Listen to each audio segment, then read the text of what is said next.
name is Monk Rowe, and I am off camera at Carmen Carmanica's studio in Utica, New York. And I'm very happy to have him here as a guest for the Jazz Archive at Hamilton College. Hey, Carmen. We go back a long ways. Oh, yeah. And I have to tell you that my graduate school, after I got out of Fredonia, was playing with you and Rick and Dolores. I forget the drummer's name. It was Joe DePalma. Joe DePalma. And of course he was Joey D, right? Yeah. On that gig at the Beaches. Yeah. And I might as well ask you about that now, and I want to go back even further, but I thought when I got out Fredonia after 4 years that I knew a lot about music. But then I started playing that gig, and I found that I didn't really know anything about playing a gig, and you and Rick Montalbano seemed to know all that stuff. And I'm curious as to why did you know the tunes to play and what worked in that situation? Where did that knowledge come from? How did we know what tunes to play? Well, how did you know how to handle that particular gig, which was just a restaurant and people would dance, but where did you learn to do that? Well, I think that's a good question. Historically, if you look at what was happening in the 60s, it wasn't so much we have radio station formats, it's all metal, it was all classic rock, it was all jazz, it was all country, it was all whatever.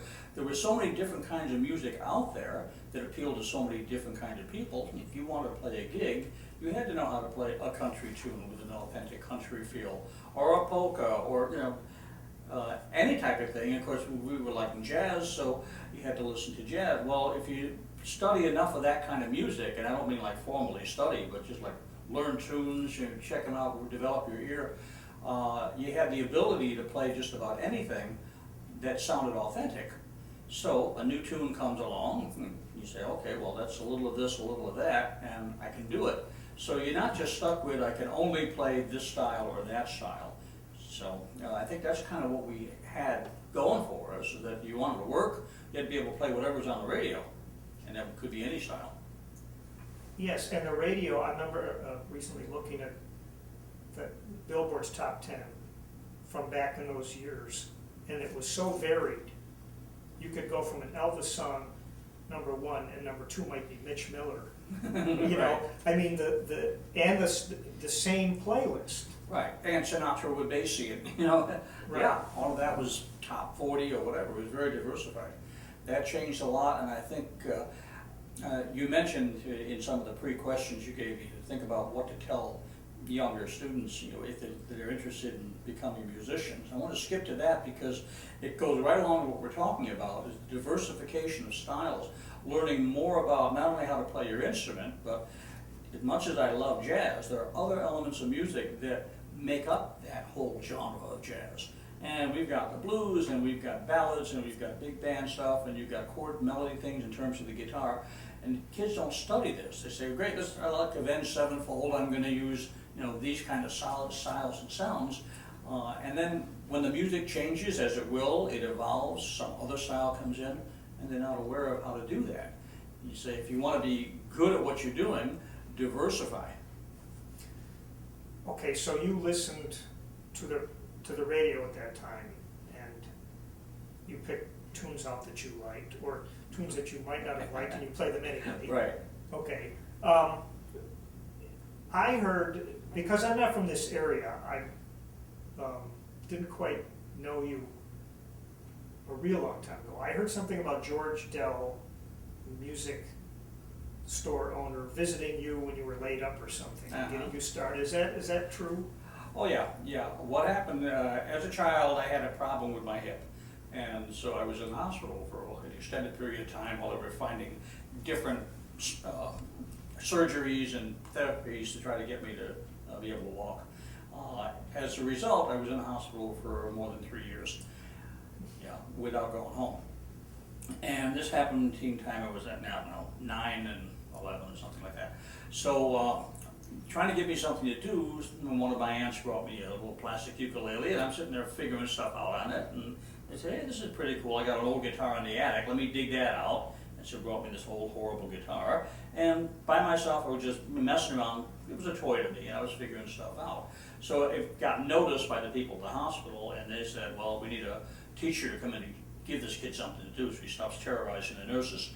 So bottom line is, the guy that came over to teach me was originally a studio guitarist, I believe, for CBS in New York. His name was George Odell, called himself George Dell, and he had a band called the Dell Trio.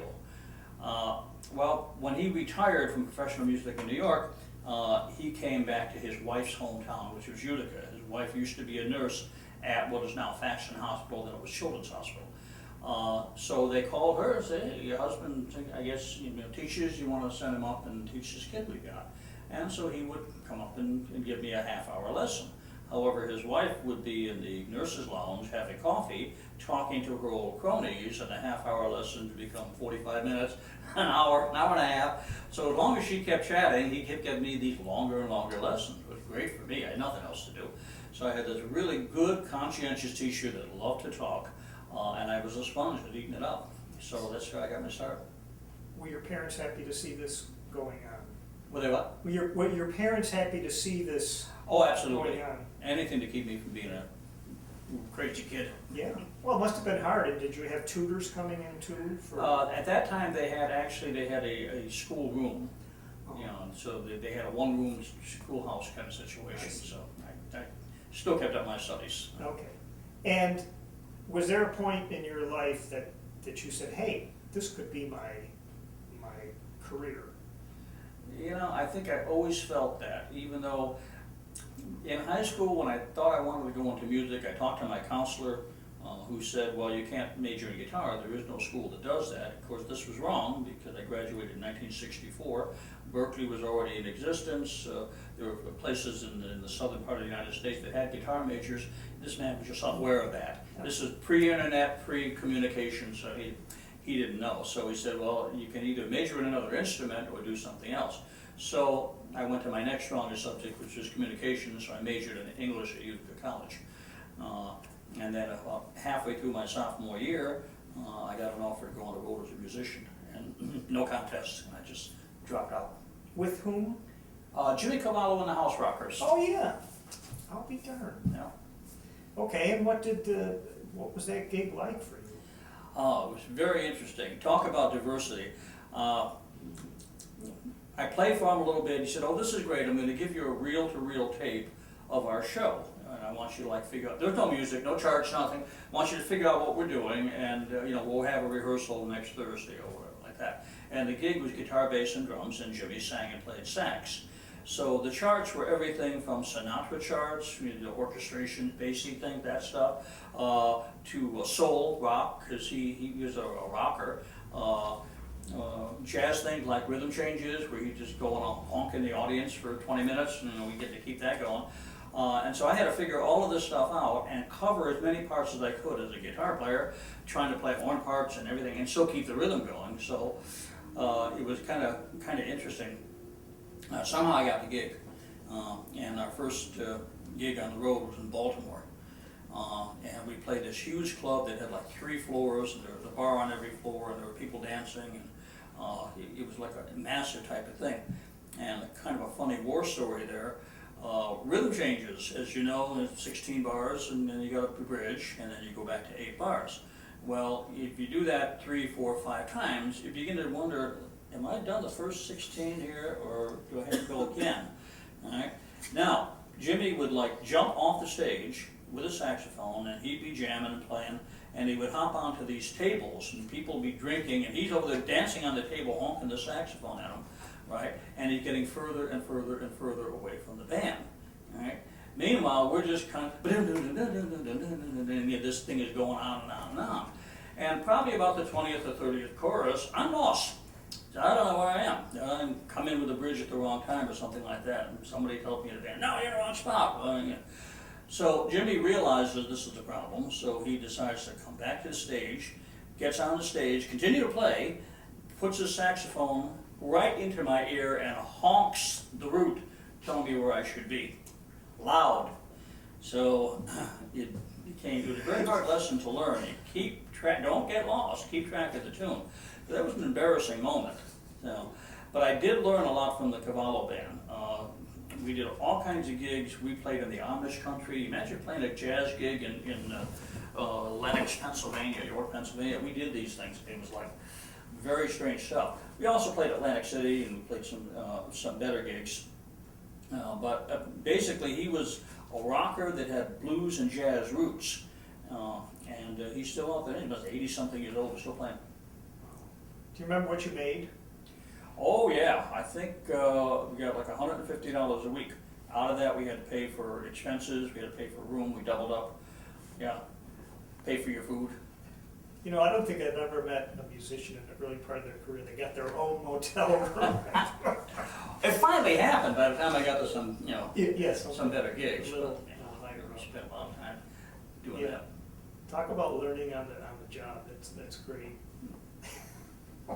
Well, okay, so, and you did that for a while. You came back here. How did the channels open up for you that eventually got you to the next level up? Well, after I left Jimmy Cavallo's band, the bass player and I actually left together and formed a trio. We picked up a drummer in Atlantic City where we were working. His name was Jack Toker, wonderful drummer. And Jack and I, the bass player, had a group for about 6 months. That fell apart, and said, okay, I decided I was going to come home, and the drummer said he was going to stay out on the road. Well, he hooked up with a show band at that time. This must have been 69, 70, right around that time. There were lots of gigs, and so you could play the Holiday Inn circuit. You could keep working, again, covering songs on the radio, this stuff. So he got into a group that was pretty good about this, and they were all over the country. So he happened to land a gig in Seattle at a place called, I believe the Trojan Horse was the name of it. And there were 2 rooms. There was a showroom that had major acts, and then there was a smaller room which was a lounge. And that's where they were playing, in this little lounge. So Lou Rawls had just come back from a European tour. He had lost his musical director, so he picked up a guy in London named Reggie Powell, who had a degree from the Royal College of Music. He studied with Sir Thomas Beecham orchestration. He was a pretty cool guy. Plus, he played great jazz piano and organ. So he became Lou's musical director, and Lou imported him into the U.S. Now, not knowing anybody in the U.S., this guy going into the lounge after a show sees this band playing and having a drink, and there's my friend, the drummer, Jack Toker, playing the gig, and he said, this guy's pretty good. So after their show, he goes, hey, my name's Reg Powell, and I'm in the other room there with Lou. I'd like to give you a number, because I like the way you play. We may need a drummer sometime. You never know. I don't know anybody in the States. Jack says, right! So he gives him his phone number. And they became fast friends. I guess they were there for a month or something, that gig, whatever it was. They would jam in the afternoon, so they became fast friends musically and otherwise. So I get a phone call from Jack Toker. He says, you're never going to believe this. I'm gigging with Lou Rawls. Now, at the time, Lou had just come off a hit called Natural Man, so everybody knew who he was. Prior to that, he had jazz hits, and so he was a jazz, blues, pop singer. That working with him was a big deal. So I was very happy for him, and he said, look, we're going to be in New York at the St. Regis Hotel. Why don't you come down, put your guitar on the trunk, come down and see the show, and I'd like you to meet this piano player. You're going to like him. Okay, fine. So we went down. Saw the show, met Lou Rawls, the first time I met a star. And the next afternoon, we went down to the showroom, which was closed, and the 3 of us played, piano, guitar, and drums.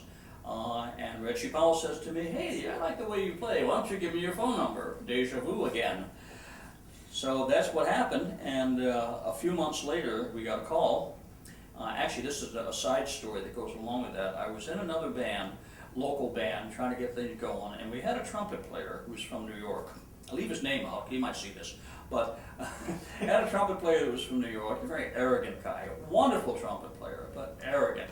And he was always breaking my chops because we said, oh, my friend Jack Toker playing with Lou Rawls, I got a postcard from him, they're going to be going to Europe.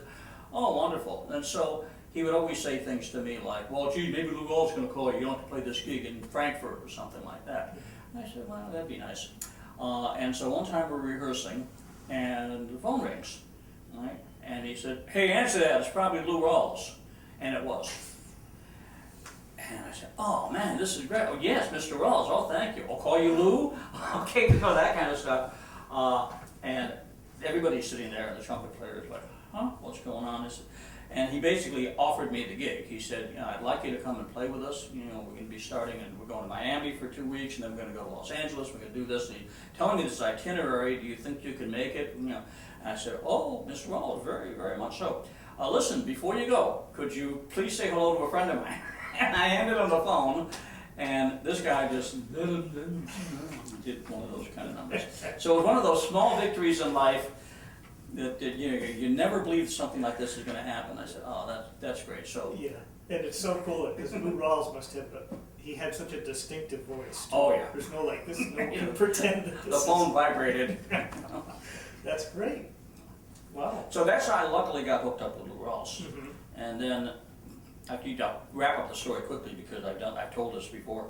After being with Lou for about 6 months, the musical director who had got me into this gig decided he was going to go home to England. And so he suggested me as being the musical director in his place. It's a little bit on the unheard of side because basically I had no credentials. You know, I didn't have a college education, I didn't have a lot of experience, professional experience other than being a guitar player on this gig. And the duties of a musical director, you know, which I know you're going to ask me that later. Nice list that you gave me because it gives you some time to think about it. You have to write the arrangements for the band, and you know, I wasn't trained in orchestration. I bought books. I did a correspondence course from Berkeley. It was a 6-month course where they would send you assignments and you send them back and they correct it. And my teacher, after two or three lessons, stopped sending the stuff back. So I just kind of did it on my own.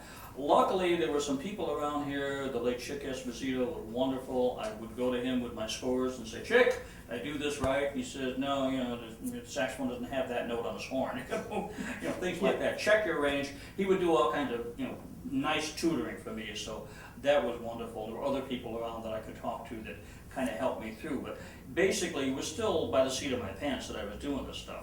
So, but I did watch how Reg conducted the bands and talk to him about how he wrote things. And he was also a wonderful mentor to me, exposing me to stuff that I never thought of. So when he said, look, just take the gig. If it doesn't work out for you, then you can go back to being a guitar player. They're not going to fire you, you know, and they'll get another musical director, arranger. Okay, fine. So I did it, and the first assignment I got is, well, we're going to do the Tonight Show, and we need 2 charts that we don't have for Lou to sing on this thing.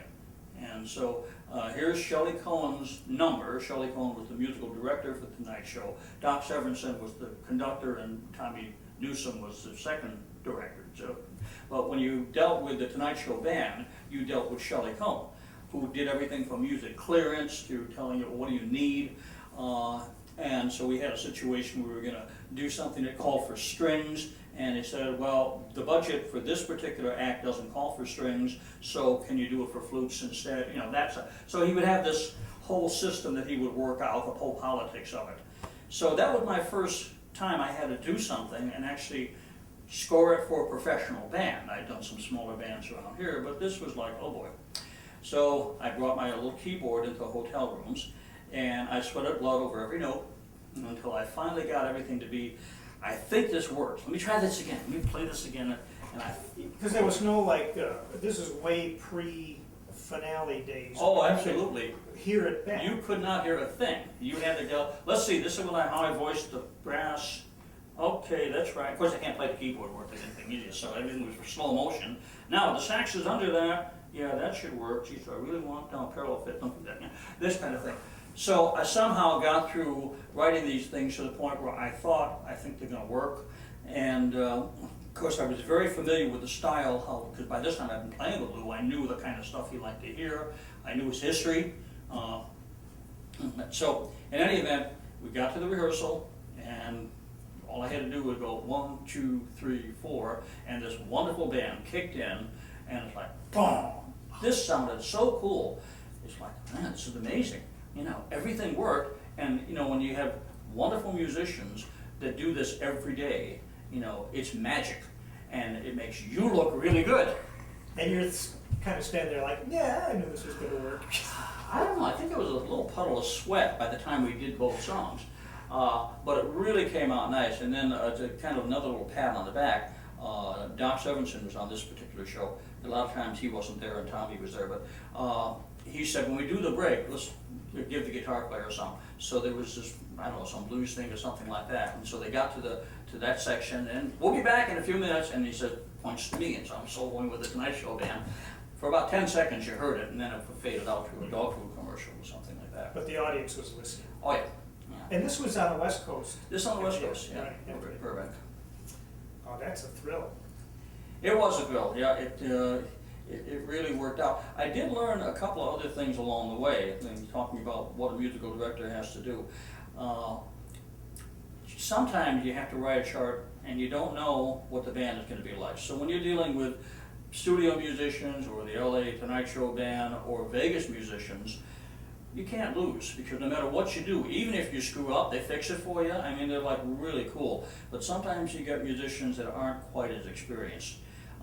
And if you write something that's too difficult to read, they don't want to play it. So you look at it this way, if you write a bunch of whole and half notes when you can get away with it, maybe a few figures, guys are going to look at that and say, hey, I can do this. And you give the rhythm section most of the stuff because they're rehearsed, they know what they're doing, and the rest of it is sweetening. So for road musicians, at least back in those days, if you do it that way, you're going to have a pretty good show most of the time, even if they're musicians that don't get a chance to play that much. School teachers, whatever, you know, in some towns, we had that situation in Buffalo. We played Melody Fair in North Tonawanda. And the band was kind of like not really all that great. And so they had a couple of songs that they knew how to play by themselves. So they played the opening, and then they kind of basically sat there, tacit, you know, while we played the show self-contained. There was maybe one or two charts that were really easy that they could do, and then they played the exit music, which was theirs, you know, and that's kind of what we did. It was just, you know, just too much. But the whole trick is, if you can make it look easy enough, you know, most of the time they can do it on site, you're going to be okay. If you make it look difficult, you're going to have a band that's a little bit afraid to play the stuff, and you're not going to get a committed performance out of them. Were you, did you have the responsibility of calling the local contractor yourself before No. you get to that town where that was a manager did that, or what? No, we, in terms of Lou Rawls band, there's a manager and a management company. And so all we had to do was, and a travel agent and all that stuff. In some bands, you got to do that too. You got to call the airlines to make arrangements. Yeah. No, everything was handled. All we had to do was show up, and the hardest part of my job was carrying the 4 boxes of music. You know, make sure this and this, and make sure they don't get lost. You know, the airlines, yeah, we've had situations where the music doesn't show up.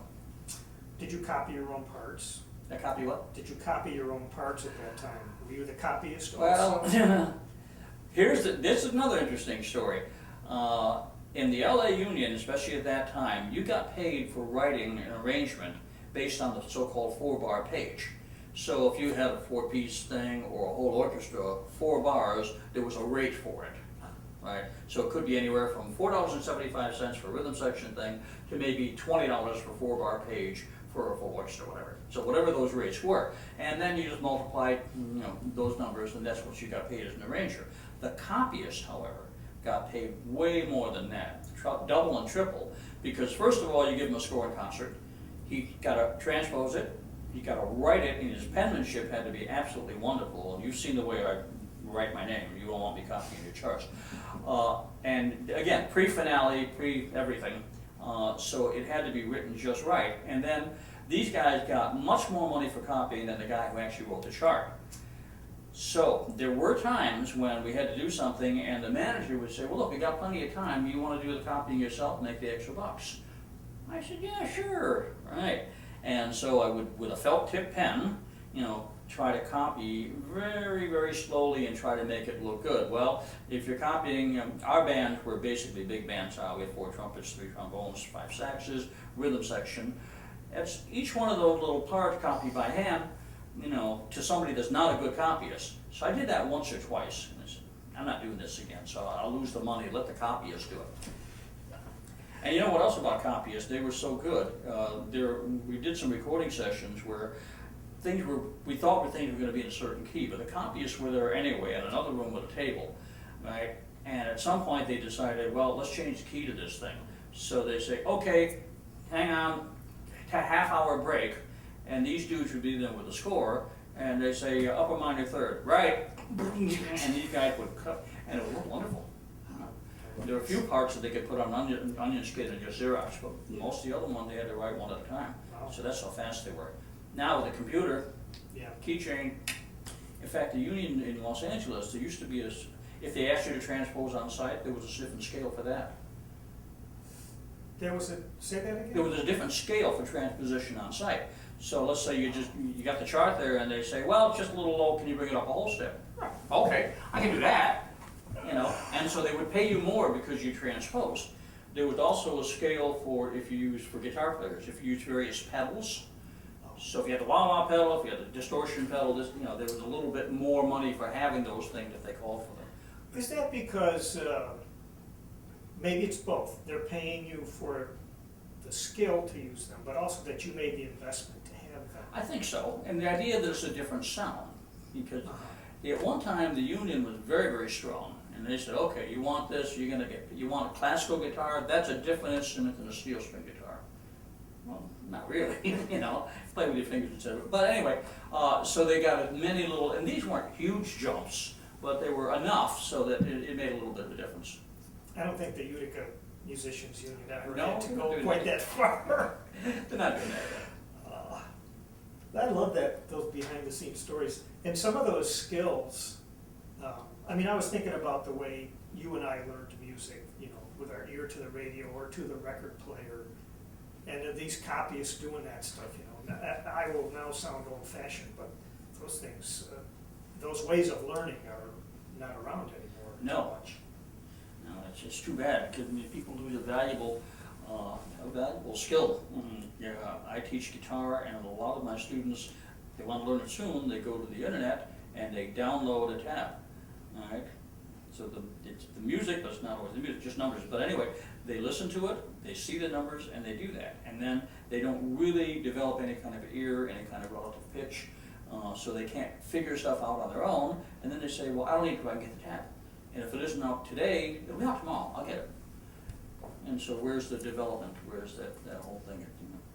And it impedes their ability to improvise. And see, especially on a guitar, you've got the problem that we have patterns, and it's very visual. So when you first learn to improvise on a blues, which is where we start most kids that want to do that, they learn to put this little pentatonic pattern down on the keyboard, on the fingerboard, and it's 2 notes on each string. And say, well, okay, we'll mix them up. So they just kind of run up and down the scale, and it kind of sounds like it works if you put a background track to it. But it takes a while before they begin to realize what the function of each one of those notes is, how it relates to the chord, when you should use the third, when you should go to something else. And they don't see this because they just look at the pattern and run it over and over and over again. Now you try to compose something, you have to like listen to what's going on in your mind and play what you're hearing. They're not hearing anything, they're just, oh, that's what that sounds like, I see. And so you have to kind of go backwards, right, and say, well, look, let's take a song you've never heard before, or that you've never played before. Let's do Yankee Doodle. Put your first finger here, and now find the next 3 notes. And a lot of them just really don't know which way is up, which way is down. So we say, well, you know, try singing the note when you're playing it. Okay, so they'll play and sing the first note, and now what's the next note? And you make them sing it, and now where is that? It's over here. And so by doing this, they start to sing what they play. Now this goes back to another war story, which is when I first discovered that was a good way to develop the brain-instrument relationship, so you're really playing what you're hearing, not just what you think is going to sound good. You actually hear it first and play. I sang everything, and it got to be a habit. Now, if you heard me sing, it's kind of like my writing. You don't want to hear much of it. So by playing and singing at the same time, I was definitely connecting with my musical self inside the brain. But it got to the point where I was singing pretty loud while I was playing. And actually, one time, Rick Montalbano and I were doing a recording session. I was next to the piano, and we were playing, and then we stopped, and he said, hey, you want to stop? I said, don't want to stop what? He said, you're grunting every note that you play. It's going to get into the mic of the piano. And he was right. I was just doing that. And I know I kind of still do that today, because sometimes I'll play a set, and I get off and I feel hoarse. because it's coming out. Uh-huh. You know? Well, I've heard other people, Herb Ellis said the same thing. He said you should be able to sing what you want to play, I guess, but he apparently did the same thing. Yeah. Would sing along. So, did you eventually get burnout with the road and being away? You know, I did, and I think a lot of it had to do with, I kind of made a choice to become a career musician rather than a dedicated artist. And this is something that happens to a lot of people. If you're lucky enough to play the kind of music professionally that you want to play, to the exclusion of everything else, then you're dedicated to your craft, you're dedicated to your art, and you go where that takes you. But you're happy doing what you're doing, and you're not worried about, well, let's see, I support a family, I've got to do this, I've got to do that. These other elements kind of force you, or at least it forced me, to do things that you don't necessarily want to do. You say, well, this is temporary. So Lou Rawls' gig was, for the most part, musically rewarding. I enjoyed what I was doing. The next two professional gigs I had were show gigs. I had Raquel Welch's gig, which was a show. It was with world-class musicians, but we were playing a show. And then Tony Orlando, wonderful person to me, he was very good to me, but it's a show playing the kind of music that I really didn't want to play. But again, I was playing with great musicians, we were doing first-class gigs, and we were making decent bucks. So you say, well, you know, if I can keep doing this, at some point maybe I'll find another professional gig that I really want to play. But if that doesn't happen, which in my case it really didn't, you're playing tie yellow ribbon 2 nights a week, 7 days, you know, 7 days a week, 2 shows a night. You know, you can burn out on that stuff because you're not playing what you want to play anyway, and yet you're doing it all over the country or the world, and you're not home, and you know all the negatives take on, you know, more importance. So, yeah, burnout happens, and you get to the point where you say, well, yeah, I'd rather do something else. Not necessarily rather do something other than music, but I'd rather not just keep doing this. And of course, in Tony's case, he went from being very, very, very busy to being not so busy. So the decision got to be easier. When the last year that I was with him, it looked like there were 12 weeks of work scheduled for the year, as prior to that it was, in fact, the whole year. So he said, well. What year was that, do you recall? I left in '85, yeah. Oh, that I didn't know that went that far. Do you recall why you left Lou Rawls to try those other people? That was, well, it was a situation, we had some personnel changes, the type of stuff that we were doing, I wasn't that crazy about. Lou was kind of leaning toward more of a disco thing, and it got away from, I don't like the songs as much. By that time, now with Lou's gig, it was 52 weeks a year, even if the other guys had a few days off here and there. Being the musical director, I did not. So a lot of times I would have to go with the boss to his home in LA. And for example, if he was going to do a recording date, he would get a lot of unsolicited material. And so part of my gig was to go through the boxes of tapes and little acetate records and cassettes and stuff to try to find material that the publishing company would say, well, you know, we've got some stuff here, but if you've got something of your own, oh great, so I'm there sitting there. And this is something else for aspiring songwriters. The people that check out your stuff to see if they want to record it, they listen to about 10 seconds. Because you check it out, if there's a long introduction, you fast forward it, because you can't be wasting your time, and you pretty much tell, you know, right away if this is something you think you're going to listen to. So if the good stuff is in the middle of the song, it never gets heard. So, but anyway, between all of that stuff, if there was a TV show very often, like the Tonight Show, when we did that, and I did that a bunch of times, I would go. The whole band wouldn't go. They would use their rhythm section. So again, guys are off, I'm over there working still. So by the end of this time, you know, I wanted to come home, I wanted to start a family. I did have a child at that time. And so I just made a decision like, the road is not what I want to do. It's not what I thought it was going to be. Let me go home. Before we sort of move on from there, are there any particular train wreck stories about any of those gigs that you want to talk about, or great gigs? Well, the train wreck gigs, actually, luckily, we didn't get that many of them. there was one or two times, I remember when with Lou Rawls, our bass player was gonna leave. And so we were gonna be in Denver, we didn't have a bass player, and we were looking to get a permanent replacement. So there was a fellow that was a bass player in Albany that I worked with. His son had located to Denver, and apparently was working out there. Now this bass player that I knew was very, very good, and I didn't know what his son was, but I'm assuming that he's a good bass player. So got his number from Dad, called him up and said, look, we're gonna be doing a gig in Denver. We need a bass player. You wanna come on? If it works out, you know, you can have the gig and play with Lou Rawls. And he said, yeah, you know, I'd like to try that. And he was absolutely, not only was not very good, he was scared stiff.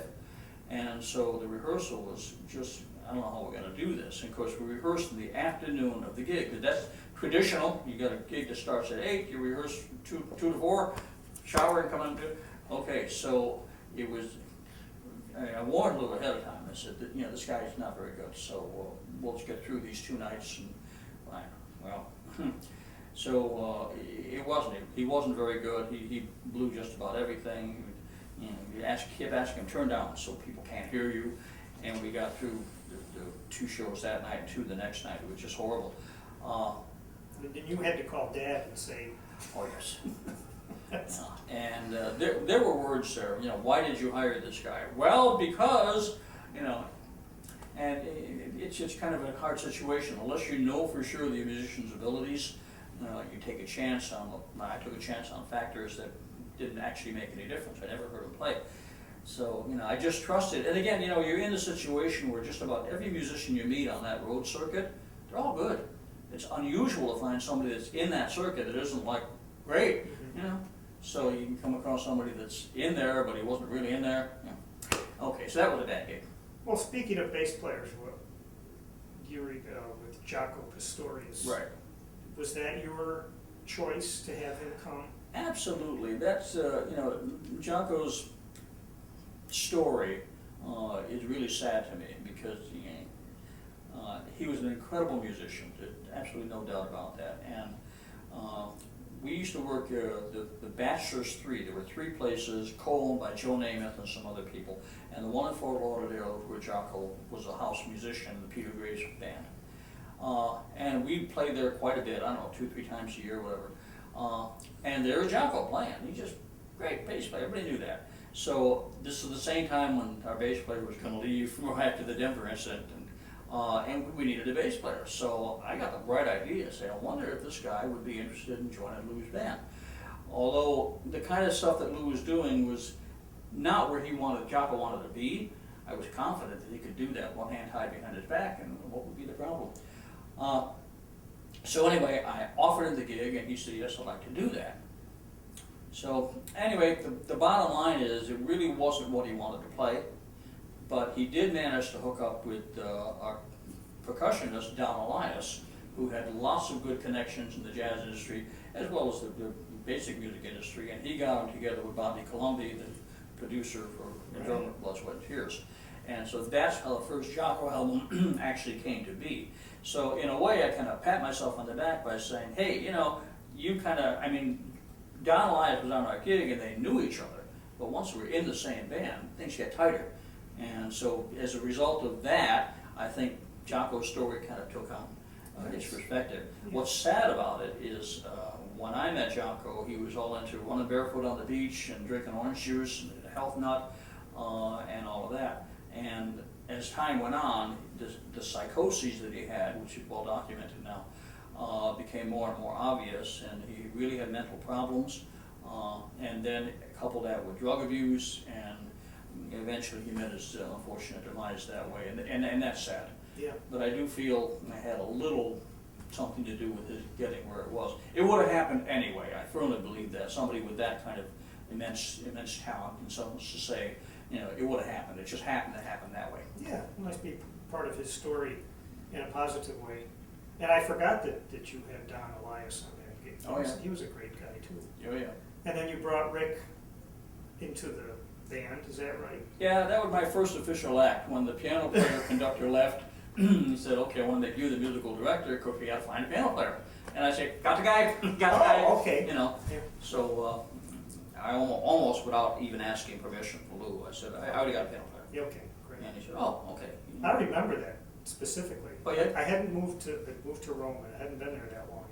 Rick was the first guy I got to know, and I remember when he got that call, he was very excited. And I went over to his house and was like, I can't talk to you now. I got this stuff here, is it this Fender Rhodes, you know? Yeah. That's cool. So, had you, when you came back here, then you thought, well, what am I gonna do here? Am I gonna teach? Was that like forming in your mind that you could become? Always, yeah. When I was in high school, I was asked by a music store to do some teaching. And so I've been teaching since I was like 14 or 15, you know, after school, you know, on Saturdays, that kind of stuff. And then even with well, with Lou's gigs somewhat, but I basically shut my studio down for the years I was with Lou. But with Tony's gig, Tony would work a couple of weeks and then take a couple of weeks off. He had to rest his voice. He didn't really have a trained singing style. So we worked 2 weeks and then 2 weeks we didn't work. And that kind of went on for several years, you know, like clockwork, okay. And so while I was home, I would teach. So I kept my studio going, just tell people, okay, your next lesson will be such and such a date. And so it was always still there. And I realized that, you know, when I would get off the road, I could still use that as a basis and do some local playing. And that I did. The local playing scene has gotten leaner and leaner, as you are well aware. But I spent more of my time concentrating on building my studio. Yeah. And now, from my observation, you take this very seriously. Oh, yeah. Like, you're unlikely to cancel lessons so you can play a gig. Mm-hmm. Right? True. Yeah. It's a commitment to me. I mean, not only I feel the students are committed. If you schedule lessons with me, you got to be here. You take a class, you make a class. At the same time, if I'm always dumping them because I got a chance to play a gig, that's not fair to them. You know, way back, I used to have certain people come in and sub for me and say, okay, you will have a lesson, it'll be with so-and-so. And it worked in some cases. In other cases, it didn't work so well. And they said, well, I don't really like what this guy did or whatever. So I figured, okay, if you're going to have them make a commitment to you, you make a commitment to them. Yeah. And I think it works out good locally. It's like an event when you play out. Well, I'm telling you it is. You know? It's lucky that it worked out that way because, again, being a burnout, now when I play the gigs that I play now, it's stuff that I want to play and I enjoy it and that's great, but it's nice to have people out there. I remember one time we played this one room, it's closed now, the Bearded Dolphin, and I think we played it maybe 5 or 6 weekends in a row. And the last weekend that we played there were like 2 or 3 guys at the bar watching a basketball game and the band. That was it. And one of the guys came over and said, do you want to hold it down? We're trying to watch the game. He said, you know, we're playing too much. People aren't coming out. So we made a conscious decision to only play once every 8 or 10 weeks or something like that, so we really would enjoy what we're doing and maybe people will come. And that's worked out very well for us. When we do play, we get a decent sized audience and we look forward to the next gig rather than saying, I gotta do it again and again and again. Mm-hmm. And maybe it shouldn't be that way, but it is for me. If I gotta play 5 nights a week again, no matter what I'm playing, I don't know if I like that as much. Do you feel you've kept up with technology and teaching pedagogy as much as you would like? Luckily, it kind of fell on me. You know, I mean, I've been doing a lot more. When MIDI first came out, I jumped into that, and that was kind of fun for me because even though I'm not a keyboardist, I could step at it, I could do things, I could write arrangements and hear them, and I was teaching some students how to do that. Recording-wise, we've got everything happening in the studios for that stuff. There are programs that I use where you can actually do ear training on these programs. There's guitar-specific programs that we can use. So it's been a big help to me. I don't know how we get along teaching-wise. You know, the old days, you got 2 folding chairs, a music stand, and you do it that way. Somebody wants to hear something, oh, YouTube, there it is. You need to slow that down? Hang on, I'll take my transcribe program. Here's the lick. Going too fast? Try it this way. We didn't have those things, so it's been very useful. okay? What if I came to you as a student and said, Carmen, when should I use a symmetric diminished scale? I would say, what have you been reading? I asked that because it's been asked of me, and it's like I didn't know how to respond. I have a book called the Grimoire, the Guitar Grimoire. And I didn't know this before, but grimoire is an ancient word which means a manual, a magician's manual. We open it up and you have all these spells, that kind of stuff. And it is hundreds of diagrams all over the neck of the guitar and notation on all these various scales and their names. The Arabian scale, the Hungarian sharp 2 scale. I mean, these things go on and on and on. And there are a lot of people that take great pride in saying, okay, here's the scale, and we'll make this change and that change, and now we'll give it this name, and we'll do the modes of those scales, which on guitar translates to 7 different finger patterns. So even a major scale, which consists of 7 different notes, now is 49 different locations in the first octave alone. So you learn all of these patterns. Then you try to tell the guy, well, you're playing, where's the C? Oh, wait a minute, hang on, I'll tell you in a minute, and he'll locate it. Right. So, you know, again, guitar is a graphic animal, and you have to approach it in a different way. But what these guys have done is come up with all of these variations on the scale and tell you you can use this scale over this chord, and this over that, and this over that. So, in a way, there's a certain understanding that's valuable to that. But on the other hand, you can't just learn a catalog of scales and say, okay, this is going to be the enigmatic scale. Right, well, how do I use it? Well, let's see how somebody else used it.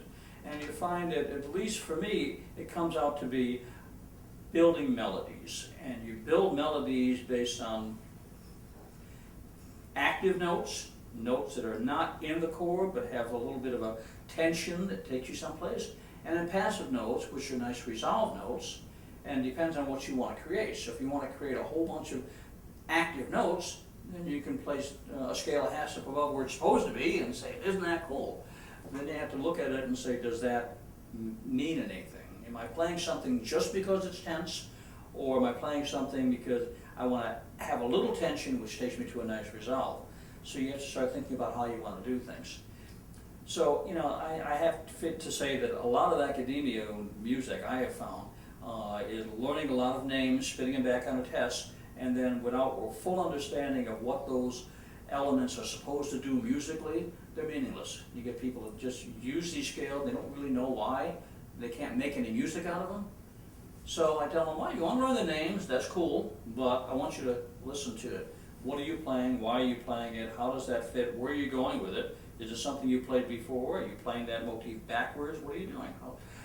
And get them to analyze what they're playing and how they do it. I'm beginning to see why all the guitar players in town say, well, you have to go to Carmen. That's great, what you just said. Do you ever tell a student that, do you ever use the word mistake when you're listening to a student try to improvise? If it's actually a mistake, I try to make a distinction between, did you mean to play this note, or did you just hit it wrong? If you hit it wrong, that's a mistake. You know, if you meant to play it, then let's talk about why you did that. So. And what came next? Yeah. Perhaps. Nice. So, let's say I had a son and I sent him to you and he really wanted to be a professional musician, but his talent level was medium. Do you have those kind of situations? Yeah. And how have you learned to, what have you learned to say? Okay, if they're at a point where they have to decide what they want to do after high school, and that's when I get a lot of that, and say, okay, apply to some colleges, you know, get your audition material ready, see if you get in. If you get into school, okay, you know, and if you're going to go for a performance degree or a music ed degree or whatever it is, try it for a semester or 2 semesters. If you're not sure, if you can't get into something on a higher level, go to OCC. You know, still let you in, or some of the community colleges, 2-year colleges that have got a basic music program, and see how you like it. You're going to find an awful lot about how well you do compared to the guy sitting next to you. And sometimes there's a place in Los Angeles called MIT, Musicians Institute of Technology. It used to be GIT, Guitar Institute of Technology. And they have degree programs now, but originally it was a one-year inclusive program, 12 months of just playing lessons, recording sessions, going on a short tour with some of the bands, learning what it's like to really be in the business.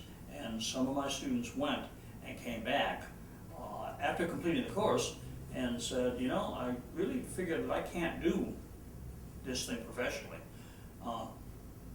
These guys are too good. I don't stand a chance. They're just incredibly excellent. I know other people that have gone that still maintain their music thing, but they realize, well, you know, if I'm going to be, you know, trying to get these jobs like the guys in Los Angeles or New York, they're that good, you know. The other half is you don't know the right people, because a lot of it is a very closed society. You know, these kids grew up with each other. Kids that went to Hollywood High School, their fathers were producers. You know, they're going to get the gigs. You know. So anyway, basically what I tell them is, if you're interested in becoming a musician, you've got to go to school.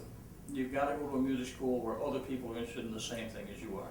You know, you network that way. You find out how good you are, how good you're not. And you kind of let the world show them what they need to do, rather than have me try to tell them. That sounds like good advice. Let them find out on their own. Mm. And then they won't hold it against their parents too, if mom and dad say, you know what, you really need to go into geology. And of course, they can't blame you as a teacher either. Well, you told me I was good enough, or you told me I wasn't good enough. No, I said, hey, go try it. You know, if you can do it, you'll know. If you can't do it. I used to take the approach where I would try to talk them out of it, because and say, you know, you don't know how hard it is out there. You don't want to do this. And if I could talk them out of it, and they say, well, I've decided to do something else. And I say, well, I'm glad you did, because if I can talk you out of it, you don't stand a chance anyway. So I used to try that approach. You know, but now I think I found the other way. Encourage them, but you know, it doesn't take long. Most of the, if they make it past the first year in school, there's a good chance that they'll say, you know. And if they don't, they hurt. Do you encourage them to develop other skills besides just being a player? Such as? Finaling, Oh, absolutely. arranging, all that stuff. Yeah, and it's so easy, because they come in. I learn a lot about what I know now at musical technology from these kids. You know, they help me go all the way through the. I'm trying to do something. Oh, Miss Caramanica, wait a minute, you do this. Oh, thank you. I didn't know. Yeah, so did no problem saying you should get this program or that program, or let's work with this thing. They just take right to it. Yeah. Sometimes you hear people talk about how Utica, Central New York, spawned many great musicians. Do you have a feeling that this area used to be a nice climate for musicians? Absolutely. Yeah, and I can't tell you why, but it goes back to the 30s and 40s, I guess, and a lot of people you know, from my era, Vince Falcone is a pianist from Syracuse that became Frank Sinatra's conductor, and Tony Bennett's conductor. There was a guy named Torrey Zito, the Zito brothers, Torrey, Art, and Ronnie. Ronnie's a drummer. When he was like either 18 or 19, he was playing a gig with my former employer, Jimmy Cavallo, at the Beaches in Rome. Another story, the guy in the main room was Bobby Darin, right? And same situation, they heard this drummer say, okay, so he became Bobby Darin, the drummer, talking right about Jimmy's band. Artie Zito, the bass player, I don't think he did much outside of Utica, but he was well respected. And Torrey Zito, arranger, famous, also a Utica guy. Boy, it goes on and on. Yeah. You know, everybody, Sal Nistico from Syracuse, the Manchone brothers out of Rochester, but still, you know, still part of the Central New York situation. Chick Esposito, Salamico, the Albericos, it goes on. And they mostly end with vowels. You notice that? I did. That's part of the magic, I think. You guys used to tell me I need to change my last name when we played at the Beaches, because I was the only, well, you know, literally I do have a vowel. Yeah, that's It's true. not, you know, it's not the right kind of vowel. It's been a fascinating conversation. any recording, studio recording memories you had of doing, I mean, let me rephrase. If you listen to the oldies station now these days, you ever hear yourself with any of the Lou Rawls stuff, Tony Orlando? Do you ever hear stuff you played on? Well, there was a recording that I did with Tony, which is surprised I almost never hear this thing, but Tony was trying to get into, and this was not good timing, into disco, while disco was dying. And so they made this disco recording, and I had just joined the band, and for some reason he thought I was magic. He had to have me on this recording somewhere. So, and the road musicians don't usually play on the recording. They have studio musicians who know how to make records rather than guys that play out. That's just the stigma in Los Angeles. But in any event, so he brought me in on this arrangement to be a soloist on a song called "Sweets for My Sweet, Sugar for My Honey," old 3-chord rock song. And they wanted me to play some lead fills and a little solo in the middle of this thing, and great, 3 chords. And it wasn't much for me to do that didn't get in the way of everything. So, but they played this thing, and they thought it was so wonderful that, okay, this is great, this is going to be a hit. Well, I don't really know how the record industry works, because we were on the road, and Tony comes running into the band's dressing room and said, "You're not going to believe this. We entered the charts at number 42. What entered the charts? Sweets for My Sweet. I said, "It entered the charts at 42? Now, what's Billboard, 300 or something? Top 300? How does it enter the charts at 42? Oh, it's very scientific, very scientific." Okay, fine. So a couple of issues later, it's number 30-something, 36 or 37. He says, "You're in the top 40. I said, "Great, I'm on a top 40 record." I hated it, but I'm on a top 40 record. And then a couple of issues later, it comes in and says they pulled it. I said, "What do you mean they pulled it?" He said, "It's no longer in Billboard. It's no longer, out of 300, it was like 30-something. What happened?" He said, "It was very scientific, very scientific." So I don't get it, how they got it in and when they pulled it out. So that was, yeah, so, but I did hear, all of a sudden, hear the Sweets from My Sweet, "Wait a minute, that's me," and I could hear it on the radio, and I heard my little 3 notes. "Hey, that was me, I did that." Another story, which is backwards, when I was with Lou, he was going to do the soundtrack, the theme soundtrack for a blaxploitation movie. There were a series of these things out in the 70s. And this one was a series of stories based on a character who they called Nigger Charlie. You've heard of these? Oh. Anyway, so there were several of these movies. One of them, this particular one, was called The Soul of Nigger Charlie. It was a Western, right, in which the hero was a black man who had problems. Okay, so there were several songs that Lou was going to record, and one of them was called Sunshine Day. Well, this was arranged by a guy named Don Costa, who was a very well-known musical director and arranger for movies, and it was done at MGM Studios in Los Angeles, and I was brought in as a guitar soloist, right? So again, they were going to be doing the chart, and then there's a section in there where I had to do some solo work. Okay, so they bring in my stuff, and it's next to, I can't remember who the guys were, but it'd be people like Larry Carlton, and all of these famous studio musicians are there, Tommy Tedesco, all these guys would be there, and then, okay, this guitar player, so they move over, right, or they go in the other room or something like that, and I'm there with this big orchestra, the movie's showing up on the screen and all this, and so we go through and we play the thing, and we did a couple of takes, and it was fine, and Don Costa, and after I played my solos, they would they were listening to the playback, and Costa comes back up and he steps on this little podium and he said, "That's a wrap.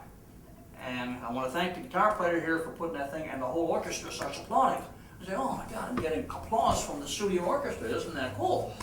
So, I can't wait to hear this thing in a movie. So a few weeks later we're playing in Boston, and they're on the movie theater, the marquee, The Soul of Nigger Charlie. Oh great, I'm going to go hear myself in a movie.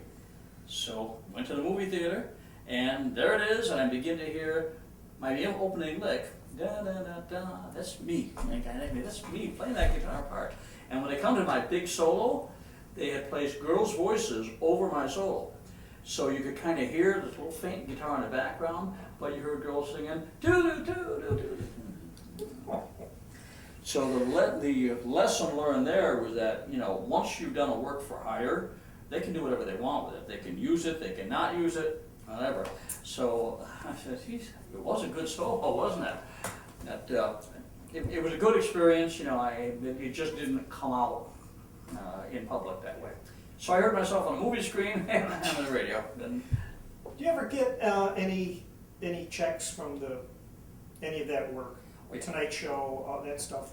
yeah, not in a long time. I do remember I got a check for, I think it was Midnight Special that we did, and it's something like 38 cents. It came, and the Midnight Special, let's see, I left Lou in, 76, so it had to be somewhere between 72 and 76 that we did that show. And this thing came, I don't know, 20 years later or whatever. Apparently it was a new use check for a show that, Midnight Special, that had aired in Japan or something, right? And the musicians union kept track of it, and they sent me a check for 38 cents. I think I cashed it. I'm not sure. I bet you looked at it a couple times to make sure it was 38 cents. The decimal point was. How funny! Wow.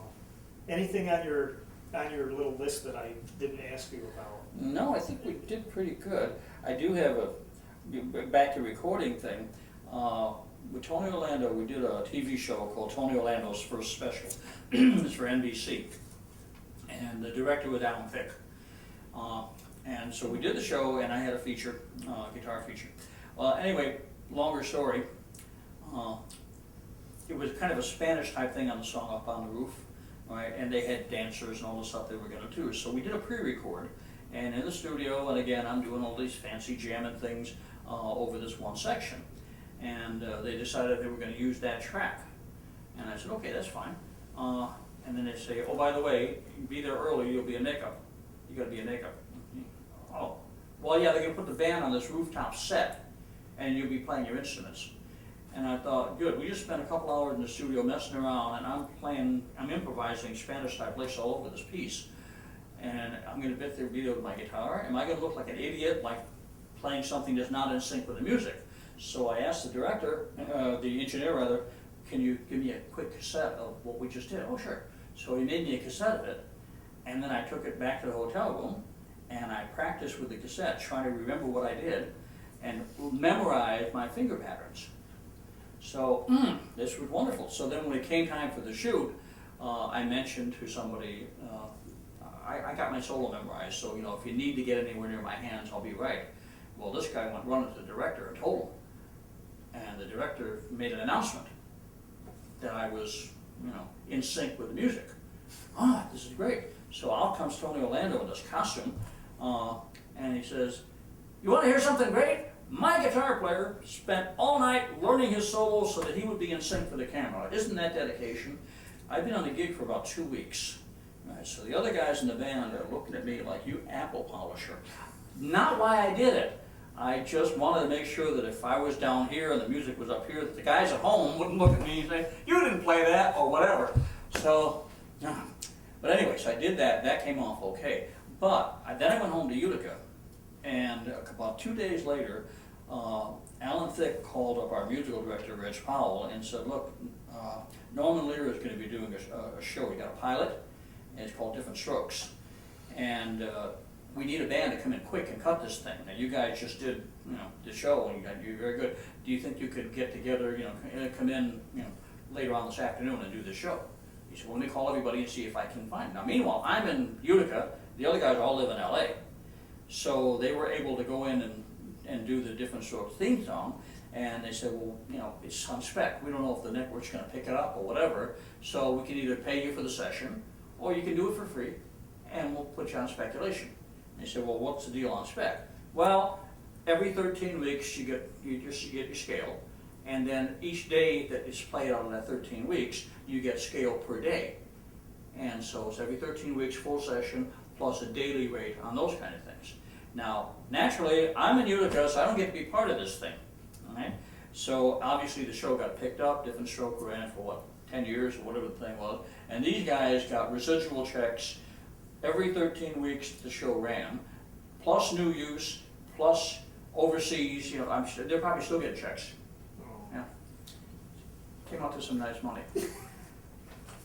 but you had to be in Los Angeles. That's part of the thing. Something else, somebody they want to be a career musician. Now it's different with the internet, but for situations like that, you had to be where it was happening. Right. Yeah. You have to be able to show up in a hurry and Yeah. take advantage of the opportunities and Exactly. network and everything else. Wow. Well, I really enjoyed this conversation. No, thank very you. much. I had a good time. You answered a lot of my things I wondered about you, and I want to thank you because I've stolen licks from you over the years.